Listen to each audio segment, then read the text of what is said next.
Well, of course, if sources are not available, Hajj is not farz on you, and yet I understand the question. I believe it's regarding the desire to visit the Haramain Sharifain, and that is a desire of perhaps every Muslim at least once in their lifetime.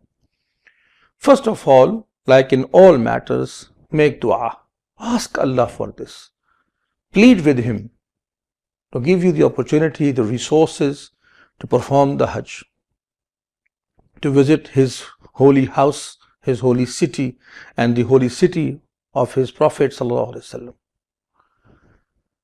One advice I would give is, no matter how small, do make a small account.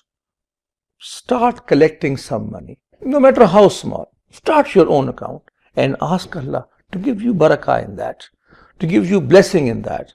So perhaps one day that small amount might become a big one and give you the opportunity to perform the Hajj of Baitullah. May Allah make the Hajj easy for you, and make Allah accept this Hajj from you.